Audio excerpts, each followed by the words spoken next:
495, 496, 497, 498, 499, 500।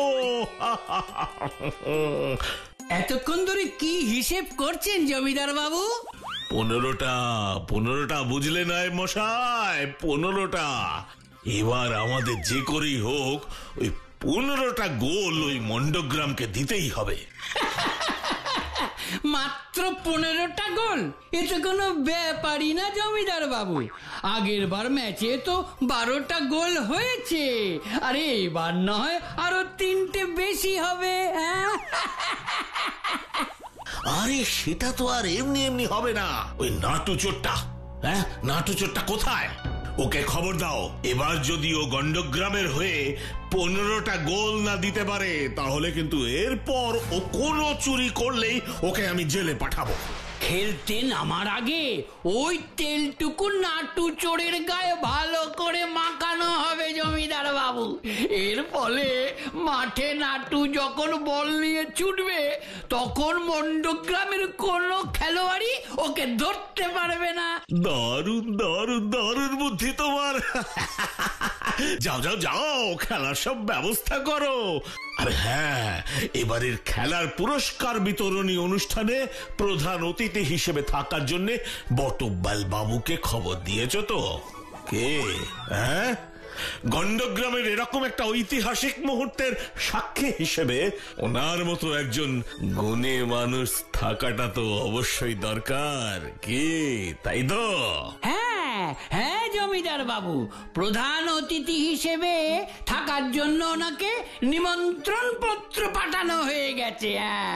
ব্যাস, এবারে একটা কাজ করো, ওই হরিচরণকে গিয়ে চ্যালেঞ্জ করে এসো, বলে এসো এবার ওদের আমরা কম করে হলেও 20টা গোল দেবো, 20টা গোল দেবো। ঠিক আছে জমিদার বাবু, ঠিক আছে, আমি এক্ষুনি যাচ্ছি, এক্ষুনি। কিরে, তোদের স্কুল কেমন হলো? ভালো হয়েছে গো বাটুলদা। জানো, আজ ক্লাসে বটব্যাল স্যার না ভীষণ এক্সাইটেড ছিলেন। কেন রে? কারণ গন্ডগ্রামের জমিদার হরিচরণ বাড়ুজ্জে একটা ফুটবল ম্যাচের আয়োজন করেছেন, আর আমাদের বটব্যাল স্যার সেখানে প্রধান অতিথি হিসেবে নিমন্ত্রণ পেয়েছেন গো। বাহ, খুব ভালো কথা। অনেকদিন থেকে স্যারের ইচ্ছে ছিল এরকম একটা অনুষ্ঠানে যোগ দেওয়ার। ভালোই হলো, উনি প্রথমবারের জন্য প্রধান অতিথি হওয়ার সুযোগ পেলেন। মানে প্রথমবার তো নয় পাটুল্লা, স্যার তো ক্লাসে বলেছিল এবার যে বিশ্বকাপটা হয়েছে ওই যেটা আমরা টিভিতে দেখলাম, ওখানেও নাকি ওই বটব্যাল স্যারকে পুরস্কার বিতরণের জন্য ডাকা হয়েছিল। তাই নাকি? তা তিনি গেলেন না কেন? ওখানে গেলে নাকি ছোটখাটো ফুটবল খেলায় উনি আর ডাক পাবেন না, তাই আর সেখানে যাননি। আমার তো মনে হয় বিশ্বকাপটা তো বিদেশে হয়েছিল, সেখানকার খটোমটো ভাষা স্যার বুঝতে পারবে না, তাই ভয়ে যায়নি। যা যা, তোরা ফ্রেশ হয়ে নে, খাওয়া দাওয়া করে নে।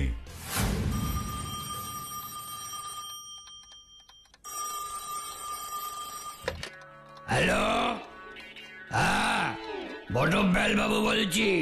কি রবিবারের খেলা ক্যান্সেল হয়ে গেছে? আমাকে আর প্রধান অতিথি হিসেবে থাকতে হবে না? হ্যাঁ, নিমন্ত্রণ ফিরিয়ে নিচ্ছেন? না মানে কোনো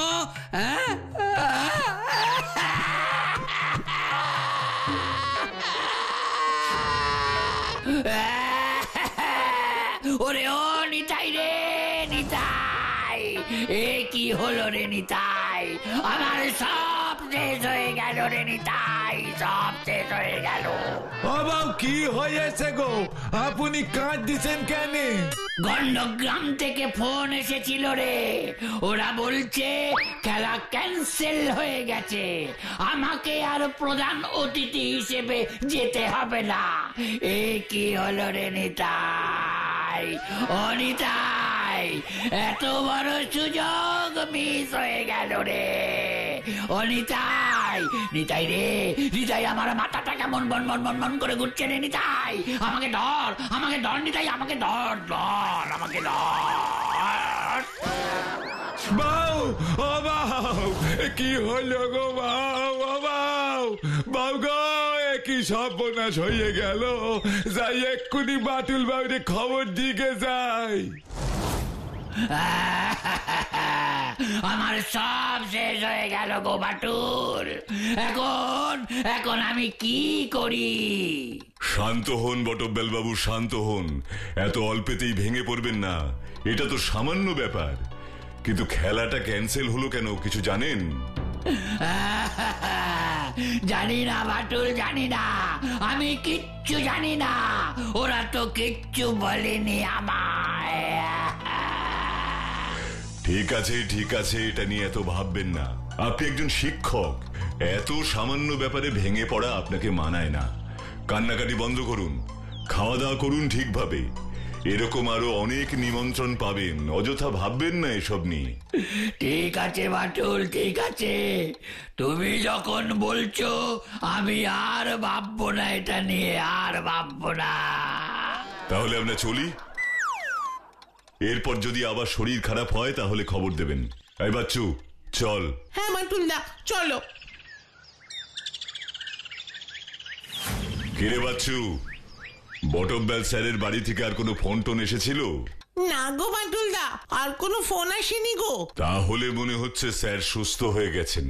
আসলে উনি ফুটবলটাকে এত ভালোবাসেন যে এইটুকু ব্যাপারেই খুব কষ্ট পেয়েছিলেন।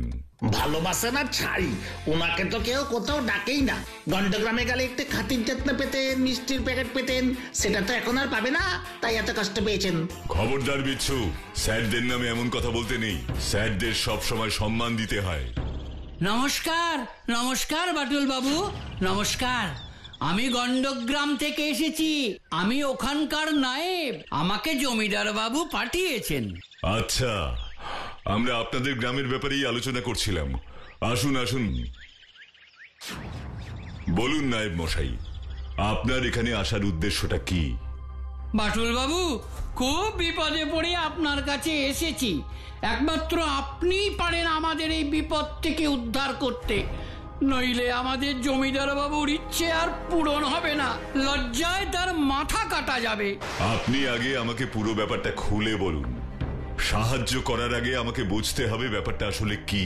প্রত্যেক বছর গন্ডগ্রামের জমিদার কালীচরণ তার ভাই হরিচরণের গ্রামের সাথে ফুটবল ম্যাচের আয়োজন করে। এই ম্যাচ আয়োজন করা হয় তাদের বাবা বরদাচরণ বারুজ্যের উদ্দেশ্যে। সামনের রবিবার এই ম্যাচ হওয়ার কথা ছিল বাটুল বাবু, কিন্তু হঠাৎ। কিন্তু কি নায়েব মশাই? কিন্তু সেই দিন রাতে ওই ম্যাচের জন্য তৈরি করা শিল্ড চুরি হয়ে যায়। শিল্ড চুরি হয়ে গেলে কি করে খেলা হবে বলুন তো? সেজন্যই আমরা খেলা বন্ধ রাখতে বাধ্য হয়েছি বাটুল বাবু। আপনি এবার আমাদের মুখ রক্ষা করুন বাটুল বাবু। আচ্ছা আচ্ছা, আমি আজই আপনাদের গ্রামে গিয়ে ব্যাপারটা তদন্ত করব। ধন্যবাদ, ধন্যবাদ বাটুল বাবু, ধন্যবাদ। জমিদার বাবু, এবার বলুন তো ঠিক কিভাবে আপনাদের শিল্ডটা চুরি হয়ে গেছে? সেটাই তো বলছি বাটুল বাবু। সেদিন আমাদের বাড়িতে এক সন্ন্যাসী এসেছিলেন, দেখেই মনে হচ্ছিল খুব বড় মাপের সাধু হবেন। উনি এসে তো আমাদের সবার ভাগ্য বিচার করে ভবিষ্যৎ বলে দিচ্ছিলেন। তারপর হঠাৎ উনি আমাকে বললেন, দেখুন তো সন্ন্যাসী মহারাজ, আমার হাত দেখে বলুন তো এবারের ফুটবল ম্যাচে আমরা ঠিক কত গোল দেব ওই হরিচরণের টিমকে। এই যে দেখুন দেখুন।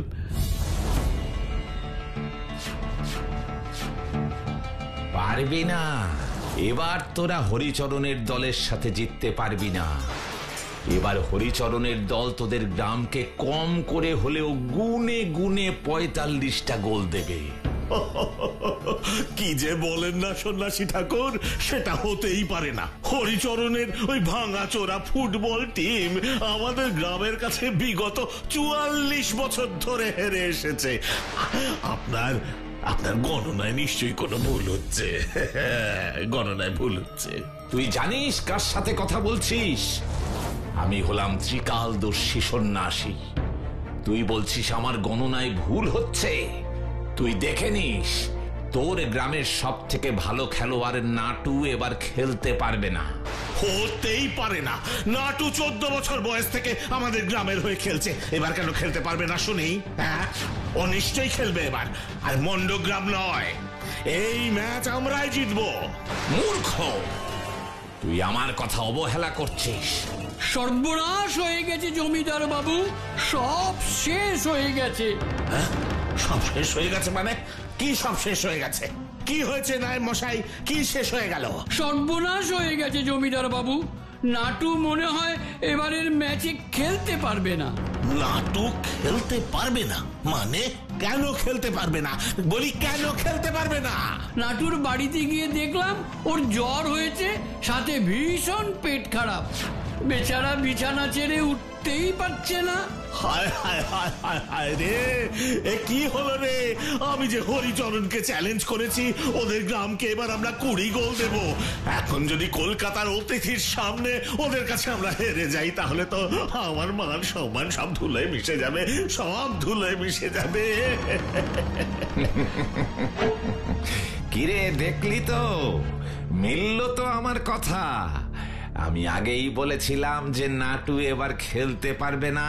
ক্ষমা করুন, ক্ষমা করুন সন্ন্যাসী ঠাকুর, আমার ভুল হয়ে গেছে। আপনি কিছু একটা উপায় বার করুন। এবার যদি মন্ডগ্রাম আমাদের 45টা গোল দেয়, তাহলে তো 45 বছরের শোধ ওরা একেবারে তুলে নেবে। রক্ষা করুন সন্ন্যাসী ঠাকুর, রক্ষা করুন আমায়। হ্যাঁ সন্ন্যাসী মহারাজ, এবার আপনি একটা উপায় বলুন।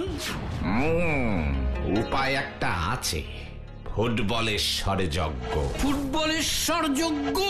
হ্যাঁ, ফুটবলেশ্বর যজ্ঞ। নিয়ে আয় ওই শিল্ড আমার সামনে, ওটাকে নিয়ে ফুটবলেশ্বর যজ্ঞ করলেই এই বিপদ কেটে যাবে। হ্যাঁ হ্যাঁ হ্যাঁ, এক্ষুনি নিয়ে আসছি, এক্ষুনি নিয়ে আসছি আমি।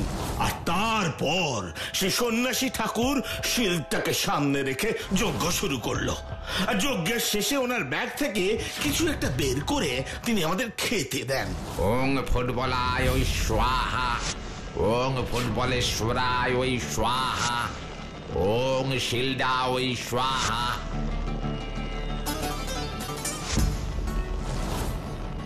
তারপর জানেন তো বাটুল বাবু, আমরা কিভাবে যেন জ্ঞান হারিয়ে ফেললাম, সবাই অজ্ঞান হয়ে গেলাম। আর যখন আমাদের জ্ঞান ফিরল বাটুল বাবু, ততক্ষণে শিল্ড উধাও।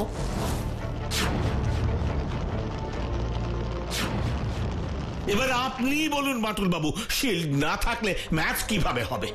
তাহলে তো উইনারকে কিছু দেওয়াই যাবে না।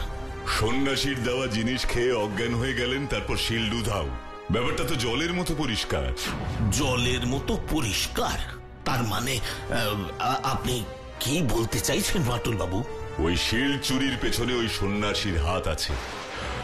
আচ্ছা, একটু মনে করে বলুন তো, সন্ন্যাসী ঠাকুর কোথা থেকে এসেছিলেন? কোথা থেকে এসেছিলেন তা তো জানি না, তবে হিমালয় টিমালয় হবে। শুনেছি ত্রিকালদর্শী সন্ন্যাসীরা নাকি ওখানেই সব সাধনা করেন। হিমালয় থেকে সন্ন্যাসী এলেন আর বেছে বেছে শুধু নাটুরই খবর দিয়ে গেলেন। ব্যাপারটা ভীষণ ইন্টারেস্টিং তো। আপনি একদম চিন্তা করবেন না জমিদার বাবু, আপনার শিল্ড আপনি পেয়ে যাবেন। হ্যাঁ, পেয়ে যাব। কি বলছেন বাটুল বাবু? সত্যি সত্যি পেয়ে যাব? যদি তাই হয়, যদি তাই হয়, তাহলে আপনি হবেন আমাদের খেলার প্রধান অতিথি। না, একদম না। প্রধান অতিথি হিসেবে বটমবেল স্যারকেই আনা হোক। কি বলছেন বাটুল বাবু? আপনি বটমবেল স্যারকে চেনেন? হ্যাঁ, উনি আমাদের স্কুলেরই গেম টিচার, আর ওনাকেই প্রধান অতিথি করা হোক, এটাই আমার ইচ্ছে। ঠিক আছে বাটুল বাবু, আপনি যা বলবেন তাই হবে। দরকার হলে এবারের ম্যাচে 2 জন প্রধান অতিথি থাকবে, কিন্তু কিন্তু আপনি দয়া করে ওই শিল্ড উদ্ধার করে দিন বাটুল বাবু। আমি আপনার কাছে হাত জোড় করছি, আপনি দয়া করে ওই শিল্ড উদ্ধার করে দিন। আপনি আমাকে কিছুক্ষণ সময় দিন জমিদার বাবু, আপনার শিল্ড ঠিক উদ্ধার হয়ে যাবে। তার আগে আমি একটু আপনাদের গ্রামটা ঘুরে দেখতে চাই। গ্রাম ঘুরে দেখবেন? সে তো খুবই ভালো কথা। নায়েব মশাই, ও নায়েব, তুমি বাটুল বাবুকে পুরো গ্রামটা একবার ঘুরিয়ে দেখাতে নিয়ে যাও। যা যা। না, আমি একাই যাব গ্রাম দেখতে, আমার সাথে কাউকে যেতে হবে না।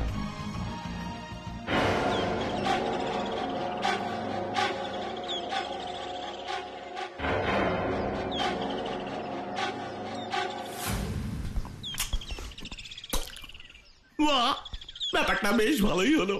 এবার আর কষ্ট করে খেলতে হলো না, ঘরে বসে বসে মিষ্টি খেতে পারছি। আর এত বছর খেলে তো কিছুই পেলাম না, আর এবার না খেলেই টাকা মিষ্টি সব পেলাম। আচ্ছা, এবার মিষ্টিগুলোকে সাবার করা যাক। কি ব্যাপার নাটু মশাই?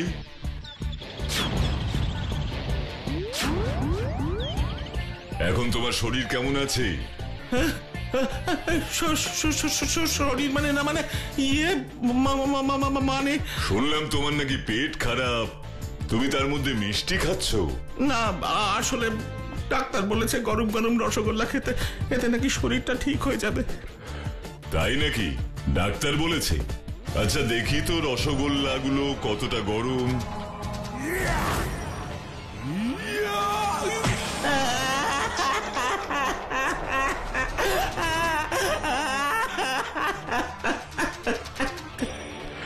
কেঁদে লাভ নেই, এখনো সময় আছে, সত্যিটা বলো, আমি কিন্তু সব জানি। বাটুল বাবু, আমি তো আপনাকে চিনি, আমার ভুল হয়ে গেছে, আমায় ক্ষমা করে দিন। আমি বুঝতে পারিনি এরকম সামান্য একটা ব্যাপারে জমিদার বাবু আপনাকে ডাকবেন। ঠিক আছে ঠিক আছে, এখন গোটা ব্যাপারটা খুলে বলো তো আমাকে। বলছি আসলে এই সব কিছুর পেছনে মন্ডক গ্রামের জমিদার হরিচরণ বাবু আছেন না, ওনার হাত আছে। আগের দিন রাতে হরিচরণ বাবু না এসে আমাকে টাকা দিল, আর তার বদলে আমাকে অসুস্থ সেজে থাকতে বলল। আমিও টাকা নিয়ে তার কথা মতো অসুস্থ সেজে বিছানায় পড়ে রইলাম। আর ওদিকে হরিচরণ বাবু সন্ন্যাসী সেজে কালীচরণ বাবুর বাড়ি গেল, আর তাকে আমার কথা বলে ভয় দেখালো। তারপর ওখানে যজ্ঞের নাটক করে ঘুমের ওষুধ খাইয়ে শিলটা চুরি করে পালিয়েও গেল। ও এই ব্যাপার, সেই শিল্ড এখন কোথায়? শিল তো জমিদার হরিচরণের কাছে আছে। ঠিক আছে, তাহলে একবার মন্ডক গ্রাম থেকে ঘুরে আসা যাক। কারোর কাছে কিছু বলার দরকার নেই, পুলিশের কাছেও যেতে হবে না। পুলিশ এলে তো আমি মরেই যাব। আমি আমার দোষ স্বীকার করছি বাটুল বাবু, দয়া করে পুলিশের কাছে যাবেন না। আচ্ছা, এবার লক্ষ্মী ছেলের মতো শিলটা বার করুন তো। না মানে আসলে ওই শিলটা তো আমি পুকুরে ফেলে দিয়েছি। কোন পুকুরে? নিয়ে চলুন আমায়। এই যে বাটুল বাবু, এই পুকুরের জলেই আমি শিলটা ফেলে দিয়েছি।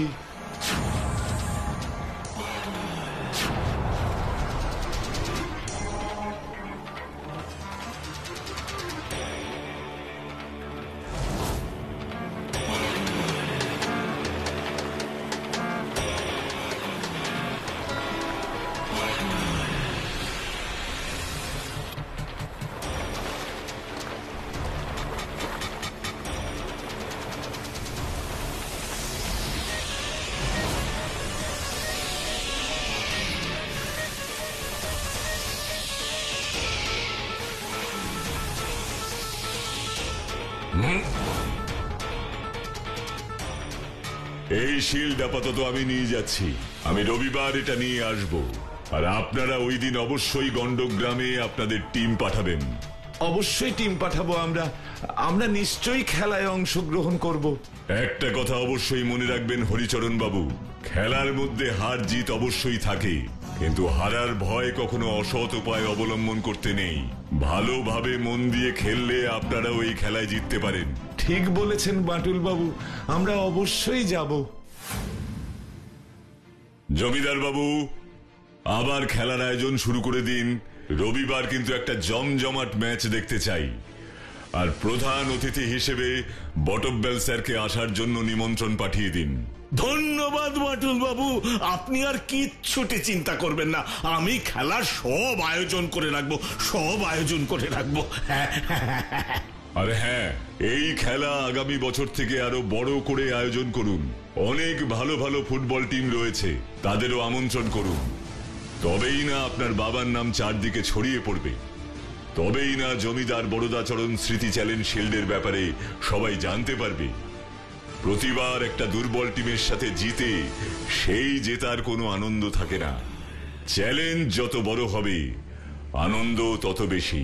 ঠিক বলেছেন বাটুল বাবু, সত্যি আপনার কোনো জবাব নেই, আপনি সত্যি গ্রেট। শুধু শরীরে শক্তি আর সাহস থাকলেই হবে না, মাঝে মাঝে একটু বুদ্ধিও খরচ করতে হয়, কি তাই না?